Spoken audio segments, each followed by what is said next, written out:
स्वागत है आप सभी का निशान ज्ञान चैनल पे। मैं नितिन उपाध्याय आपका स्वागत करता हूं। आज मैं जो है आप लोगों के सामने उत्तर प्रदेश स्पेशल उत्तर प्रदेश स्पेशल के 20 महत्वपूर्ण क्वेश्चनों की चर्चा करने वाला हूं।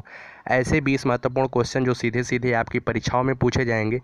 पर भैया परीक्षा में क्वेश्चन जो है कहीं बाहर से नहीं पूछे जाते हैं, यहीं सबसे क्वेश्चन आते हैं। अगर आप मेहनत करेंगे तो यहीं सबसे क्वेश्चन आपको मिल जाएंगे। तो ऐसे ही क्वेश्चन आंसर सीरीज पाने के लिए हमारे चैनल को सब्सक्राइब कर लीजिए और बेल आइकन को ज़रूर प्रेस करिएगा।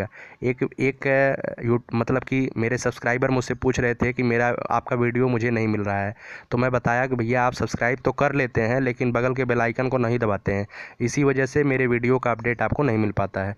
अतः आप बेल आइकन दबाइएगा तभी आपको वीडियो को अपडेट मिलेगा, ठीक है। तो वीडियो बनाते समय मेहनत लगती है, तो आपसे आग्रह है कि वीडियो को लाइक करके जाइएगा, थोड़ा मुझे मोटिवेशन मिलेगा आपका सहयोग और अधिक अच्छे तरीके से करने के लिए, ठीक है। मन से पढ़ाई करते रहिए, आपको सफलता तो एक दिन निश्चित है मिलेगी, ठीक है। तो चलिए, ऐसे ही question answer series Uttar Pradesh special का डेली मैं सुबह देता हूँ 20 क्वेश्चन, तो उसके लिए आप चैनल को सब्सक्राइब जरूर कर लीजिएगा। अगले क्वेश्चन पर चलते हैं। सबसे पहले क्वेश्चन पर चलते हैं। उत्तर प्रदेश का सबसे पश्चिमी जिला कौन सा है? देखिए यहाँ पे जो है मैंने कठिन क्वेश्चन भी कलेक्शन लिया है, सरल भी लिया है, मॉडरेट लेवल भी लिया है। तो देखिए जिस तरीके से परीक्षा में क्वेश्चन आते हैं सरल, कठिन, मॉडरेट, ऐसे ही मैं इस सेट में भी लिया हूँ, ठीक है। तो उत्तर प्रदेश का सबसे पश्चिमी जिला कौन सा है दोस्तों? मैं आपको बता दूं जानकारी के लिए, शामली है। क्या है? शामली है। तो मैं एक बार थोड़ा सा ओवरवाइज आपको दे देता हूँ कि पूर्वी जिला कौन सा है। पूर्वी जिला भैया बलिया है। क्या है? बलिया है। पश्चिमी जिला तो आप जान ही गए, शामली है, ठीक है। दक्षिणी जिला आपको पता होना चाहिए कि सोनभद्र है। क्या है? सोनभद्र है दक्षिणी जिला। और उत्तरी जिला आपको पता होना चाहिए सहारनपुर है। क्या है? सहारनपुर, ठीक है। उम्मीद करता हूँ आपको उत्तरी, पूर्वी, पश्चिमी, दक्षिणी ऐसे ज़िले जो हैं, ऐसे क्वेश्चन पूछे जा रहे हैं परीक्षाओं में, ठीक है। अगर आप मेहनत से पढ़ाई नहीं करेंगे तो ऐसे भी क्वेश्चन आपको भ्रम में डाल सकते हैं कि कौन है, कैसे है, ठीक है। तो उम्मीद करता हूँ आपको आ गया होगा पहला क्वेश्चन। दूसरे क्वेश्चन पर चलते हैं। कथक नृत्य कहाँ से संबंधित है? आप उत्तर प्रदेश से संबंधित है तो आपको पता होना चाहिए कि उत्तर प्रदेश का शास्त्रीय नृत्य है कथक नृत्य, ठीक है। तो कथक नृत्य जो है उत्तर प्रदेश का शास्त्रीय नृत्य है। ऑप्शन नंबर डी सही है। अगले क्वेश्चन पर चलते हैं। अगला क्वेश्चन है भैया, उत्तर प्रदेश का सर्वाधिक वर्षा का क्षेत्र कौन सा है? तो ऑप्शन नंबर ए है पूर्व गंगा मैदान, बी है तराई क्षेत्र, सी है मध्य गंगा मैदान, डी है पश्चिम गंगा मैदान। तो जिसका राइट आंसर है वो है तराई क्षेत्र। मैं थोड़ी सी बात बताता हूँ उत्तर प्रदेश में वर्षा के बारे में। तो उत्तर प्रदेश में वर्षा जो होती है वो बंगाल की खाड़ी के मानसून से होती है, और बंगाल की खाड़ी के मानसून को उत्तर प्रदेश में पूर्वा के नाम से जाना जाता है, पूर्वा हवा के नाम से जाना जाता है, ठीक है। बंगाल की खाड़ी के मानसून को, वो बंगाल की खाड़ी का मानसून उठता है और तराई क्षेत्र में जा कर के सीधे पर्वतों से टकरा कर वहीं पर बरसात कर देता है। अगर सीरियसली आपको ऐसे सीधे सीधे पूछ लिया जाए कि उत्तर प्रदेश में सर्वाधिक वर्षा करने मतलब सर्वाधिक वर्षा कहाँ पर होती है, वह कौन सा जिला है, अगर ज़िले की बात अगर पूछ ली जाए तो वह गोरखपुर है, ठीक है। गोरखपुर में सर्वाधिक वर्षा होती है। अगर अगर अगर पूछा जाए कि सबसे कम वर्षा कहाँ पर होती है तो वह होती है मथुरा में। उम्मीद करता हूँ आपको ये पूरा जो इम्पोर्टेंट फैक्ट था आपको समझ में आ गया होगा। अगले क्वेश्चन पर चलते हैं। यही देखिए, ऐसे ही क्वेश्चन परीक्षाओं में आएंगे, और जब आप ऑब्जेक्टिव बना करके आएंगे और मतलब कि आपको पता चलेगा कि मैंने इतने क्वेश्चन सही किए हैं, तो आपके अंदर एक कॉन्फिडेंस पैदा होगा, आपका कॉन्फिडेंस लेवल ऊंचा रहेगा। आप दो एक क्वेश्चन भले ही परीक्षा में गलत कर दें, लेकिन कॉन्फिडेंस लेवल से आप और अच्छा करने की कोशिश करेंगे, ठीक है। तो वही कॉन्फिडेंस आपको परीक्षा क्रैक कराएगा, आपका मेरिट में स्थान दिलाएगा, ठीक है। तो पढ़ने के बाद ऑब्जेक्टिव बनाइए, ऑब्जेक्टिव से आपका आत्मविश्वास बढ़ेगा, ठीक है। तो अगले क्वेश्चन है, निम्न में से किस जिले की सीमा नेपाल से लगती है? किस जिले की सीमा नेपाल से लगती है? तो उत्तर प्रदेश के मैप को जब आप देखेंगे तो उत्तर प्रदेश के मैप में एक ज़िला है इस साइड पे है, ठीक है। इस साइड पे एक ज़िला है महाराजगंज जो है बलिया से लगता हुआ है, ठीक है। महाराजगंज जो है नेपाल से लगता हुआ एक ज़िला है। अगर पूछा जाए कि नेपाल से कितने ज़िले साझा करते हैं तो 7 ज़िले जो है नेपाल से साझा करते हैं। आप उत्तर प्रदेश के मानचित्र को देख करके कमेंट बॉक्स में बताइएगा कौन कौन से ज़िले नेपाल से सीमा साझा करते हैं। अगले क्वेश्चन पर चलते हैं। अगला क्वेश्चन है, कजरी महोत्सव कहाँ मनाया जाता है? भैया कजरी महोत्सव कहाँ मनाया जाता है, ठीक है। ऑप्शन नंबर ए है सोनभद्र में, बी है बलिया में, सी है गोरखपुर में, डी है मिर्ज़ापुर में। तो जो इसका राइट आंसर है फ्रेंड्स वो है डी, ऑप्शन नंबर डी सही है, मिर्ज़ापुर में। कजरी महोत्सव जो है मिर्ज़ापुर में मनाया जाता है। कहाँ पर मनाया जाता है? मिर्ज़ापुर में।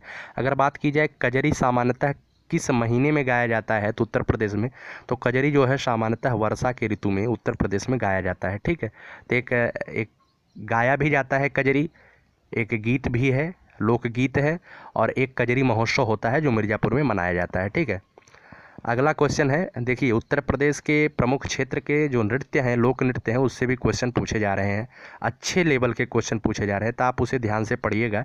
और मेरे यूट्यूब चैनल पर एक अलग से एक सेपरेट वीडियो पड़ा हुआ है, आप जाकर देख लीजिए उत्तर प्रदेश का प्रमुख लोक नृत्य के बारे में। ठीक है, तो अगला क्वेश्चन है, निम्न में से कौन सा नृत्य बुंदेलखंड में फसल कटाई के समय गाया जाता है।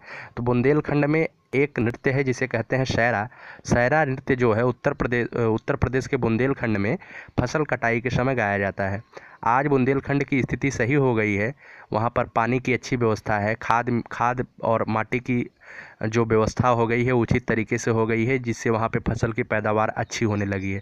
लेकिन पिछले कुछ समय में वहाँ पे फसल की पैदावार अच्छी नहीं होती थी, तो वहाँ के किसानों को किसान जब अपनी फसलों की कटाई करते थे, देखते थे कि फसल जो है बहुत अच्छे तरीके से पैदा हुआ है, उनका दिल प्रसन्न हो जाता था, तो जो है वहाँ पे सैरा नृत्य करते थे। ठीक है, तो सैरा नृत्य इसी वजह से वहाँ पे किया जाता था।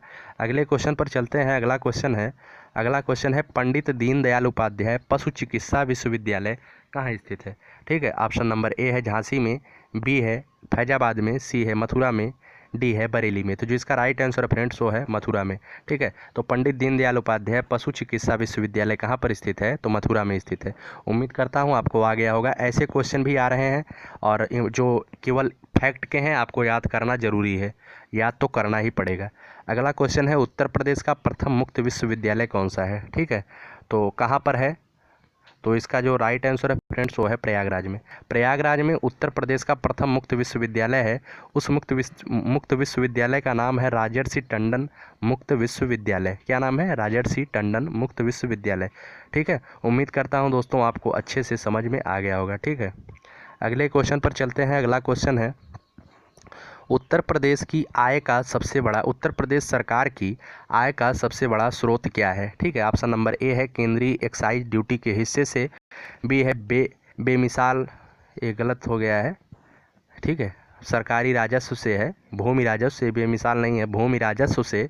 तीसरा है व्यापार कर से, चौथा है पंजीकरण शुल्क से। तो जिसका राइट आंसर है फ्रेंड्स वो है उत्तर प्रदेश की सरकार की सबसे बड़ा आय का स्रोत जो है व्यापार कर है। क्या है, व्यापार कर है। ऑप्शन नंबर सी सही होगा। ठीक है, अगले क्वेश्चन पर चलते हैं। भारतीय राष्ट्रीय कांग्रेस के प्रथम मुस्लिम अध्यक्ष कौन थे।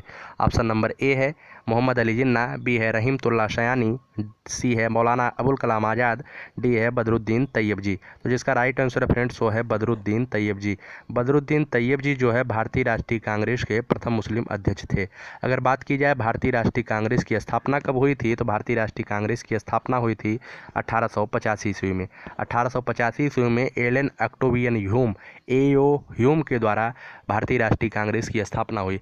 भारतीय राष्ट्रीय कांग्रेस का प्रथम अधिवेशन जो है मुंबई में हुआ था। कहाँ हुआ था, मुंबई में हुआ था। और प्रथम अधिवेशन के अध्यक्ष जो थे वो थे WC बनर्जी, जिसे व्योमेश चंद्र बनर्जी कहते हैं। ठीक है, तो उम्मीद करता हूँ आपको समझ में आ गया होगा।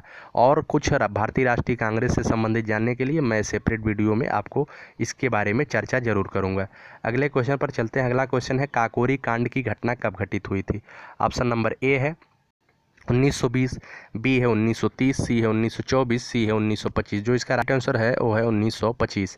अगर बात की जाए काकोरी कांड की घटना क्या थी, तो ये घटना मैं आपको बता दूं 9 अगस्त, कब, 9 अगस्त 1925 ईस्वी को, 9 अगस्त 1925 ईस्वी को काकोरी एक स्टेशन है जो लखनऊ के पास पड़ता है। ठीक है, लखनऊ के पास एक छोटा सा स्टेशन है काकोरी। वहाँ पर जो क्रांतिकारी उस समय के थे राम प्रसाद बिस्मिल, चंद्रशेखर आज़ाद, ऐसे जो क्रांतिकारी थे, सचिंद्र सान्याल, ऐसे जो क्रांतिकारी थे, उन्हें पता चला कि उसमें जो है सरकारी खजाना, बंदूक है, गोले हैं, सब कुछ भर करके जो है ट्रेन में आ रहे हैं। तो इनके पास ऐसे वस्तुओं की कमी थी, उसे लूटने के लिए जो है काकोरी में लोग ट्रेन को रोक करके डकैती मतलब कि चोरी कर लेते हैं, डकैती मार देते हैं। ठीक है, तो इसी घटना को जो है काकोरी कांड की घटना के नाम से जाना जाता है। इस घटना में जो है राम प्रसाद बिस्मिल को फांसी दी गई, इस घटना में जो है अशफाक उल्ला खां को फांसी दी गई, इसी घटना में राजेंद्र लाहिड़ी को फांसी दे दी गई। तो यह घटना जो है बहुत ही महत्वपूर्ण है, काकोरी कांड की घटना कब घटित हुई? 9 अगस्त 1925 ईस्वी को। ठीक है, तो अगले क्वेश्चन पर चलते हैं, उम्मीद करता हूँ आपको आ गया होगा। अगले क्वेश्चन पर चलते हैं, हिंदुस्तान रिपब्लिक एसोसिएशन की स्थापना कब हुई? ठीक है, हिंदुस्तान रिपब्लिक एसोसिएशन की स्थापना जो है 1924 में हुई थी। कब हुई थी? 1924 में। अब मैं थोड़ा सा हिंदुस्तान रिपब्लिक एसोसिएशन के बारे में थोड़ी सी बात मैं आपको बता दूं। थोड़ा आप फ्लैशबैक में जाइए, मतलब पीछे जाइए, तो आपको पता चलेगा कि 1920 में क्या हुआ था, असहयोग आंदोलन। और 11 फरवरी 1922 ईस्वी को चौरी चौरा नामक घटना होने से आहत होने पर महात्मा गांधी जी ने असहयोग आंदोलन को वापस ले लिया था, जिससे जो उस समय के क्रांतिकारी थे वो बहुत ही नाराज़ हो गए महात्मा गांधी से कि भैया आप ही जो कहेंगे वही होगा, हम लोग जो कहेंगे वो नहीं होगा। इसी को लेकर के क्रांतिकारियों ने एक संगठन बनाया जिसे कहा गया हिंदुस्तान रिपब्लिक एसोसिएशन। इसकी स्थापना जो है 1924 में की गई। समझ में आ गया होगा। राम प्रसाद बिस्मिल, सचिंद्र सान्याल और चंद्रशेखर आज़ाद जैसे इसके महत्वपूर्ण क्रांतिकारी नेता थे। ठीक है, तो अगर बात की जाए कि हिंदुस्तान रिपब्लिक एसोसिएशन के सेनापति कौन थे, तो सेनापति उसके चंद्रशेखर आज़ाद जी थे। ठीक है, और यही हिंदुस्तान रिपब्लिक एसोसिएशन जो है 1928 ईस्वी में, कब? 1928 ईस्वी में फिरोज शाह कोटला स्टेडियम में एक सम्मेलन होता है जिसमें हिंदुस्तान रिपब्लिक एसोसिएशन का नाम हिंदुस्तान सोशलिस्ट रिपब्लिक एसोसिएशन रख दिया जाता है। ठीक है, तो उम्मीद करता हूँ ऐसे सभी क्वेश्चन अच्छे से आपको पता चल गया होगा, क्या पीछे वाली क्या बात थी, आगे क्या बात थी। तो इसी तरीके से आप पढ़ाई करिए। ठीक है, अगले क्वेश्चन पर चलते हैं। अगला क्वेश्चन है, स्वराज्य पार्टी का गठन कब हुआ था? तो स्वराज पार्टी का गठन जो है 1923 में हुआ था। कब हुआ था? 1923 में हुआ था, जब ये भी वही मतलब कि असहयोग आंदोलन से ही आहत होकर के स्वराज पार्टी का गठन किया गया। जब 1922 ईस्वी में महात्मा गांधी जी जो है असहयोग आंदोलन वापस ले लेते हैं, तो तत्कालीन नेता मोतीलाल नेहरू, और मोतीलाल नेहरू कौन थे? जवाहरलाल नेहरू के पिताजी। ठीक है, तो जवाहरलाल नेहरू के पिताजी मोतीलाल नेहरू और चित्तरंजन दास जो है बहुत ही ज़्यादा नाराज़ हो जाते हैं महात्मा गांधी से, और वो जो है भारतीय राष्ट्रीय कांग्रेस से अलग होकर के स्वराज पार्टी का गठन कर लेते हैं 1923 में। ठीक है, तो स्वराज पार्टी का गठन जो है मोतीलाल नेहरू और चित्तरंजन दास ने मिलकर किया था, और वह कब किया था? तो 1923 में किया था। इसमें जो है मदन मोहन मालवीय भी सम्मिलित थे। ठीक है, तो उम्मीद करता हूँ आपको स्वराज पार्टी के बारे में जानकारी मिल गई होगी। स्वराज पार्टी ज़्यादा दिन नहीं चलती है, बाद में जो है इस पार्टी का मतलब कि मोतीलाल नेहरू की मृत्यु हो जाती है, उसके बाद पार्टी ख़त्म हो जाती है। अगले क्वेश्चन पर चलते हैं। अगला क्वेश्चन है, निम्न में से कौन सा प्रधानमंत्री उत्तर प्रदेश से संबंधित नहीं है? अगर बात की जाए कि उत्तर प्रदेश से कौन सा प्रधानमंत्री संबंधित नहीं है, तो ऑप्शन नंबर बी सही है, एच.डी. देवगौड़ा। एच.डी. देवगौड़ा जो है भारत के पहले ऐसे प्रधानमंत्री थे जो दक्षिण भारत से संबंध रखते थे। ठीक है, दक्षिण भारत से संबंध रखने वाले भारत के पहले प्रधानमंत्री कौन थे? एच.डी. देवगौड़ा। अटल बिहारी वाजपेयी उत्तर प्रदेश से संबंधित है। चंद्रशेखर सिंह को आपको जानते ही हैं, बलिया के बाबू साहब के नाम से प्रसिद्ध थे चंद्रशेखर सिंह। ठीक है, चंद्रशेखर सिंह भले ही थोड़े कम दिन के लिए ही प्रधानमंत्री हुए, लेकिन बहुत ही अच्छे व्यक्ति थे। उसके बाद आते हैं लाल बहादुर शास्त्री को आप जानते ही हैं, जय जवान जय किसान का नारा इन्होंने दिया था। ताशकंद में 11 जनवरी 1966 ईस्वी में ताशकंद में इनकी मृत्यु हो जाती है, भारत पाकिस्तान के युद्ध के समझौते को लेकर के। ठीक है, तो अगर पूछा जाए कि भारत देश के बाहर मृत्यु को प्राप्त करने वाले पहले प्रधानमंत्री कौन थे, तो वो थे लाल बहादुर शास्त्री जी। तो लाल बहादुर शास्त्री जी ने कौन सा नारा दिया था? तो जय जवान जय किसान का नारा दिया था। इसी बीच में एक चीज़ और बता दूं कि अटल बिहारी वाजपेयी ने एक नारा दिया था, जय जवान जय किसान जय विज्ञान। याद रखिएगा इसे। ठीक है, तो उम्मीद करता हूँ ये सभी क्वेश्चन आपको अच्छे लगे होंगे। अगर अच्छे लगे हैं तो मैं आपके लिए मेहनत किया हूँ, तो आप लाइक ज़रूर करिएगा, और चैनल पर नए हैं तो भाई मैं बार बार कह रहा हूँ चैनल को सब्सक्राइब जरूर कर लीजिएगा। वीडियो को पूरा देखने के लिए बहुत बहुत धन्यवाद, आपका दिल से आभार। इसी तरीके से आप मेरा सपोर्ट करते रहिए, मैं आपका सहयोग करने के लिए तत्पर रहूँगा। धन्यवाद।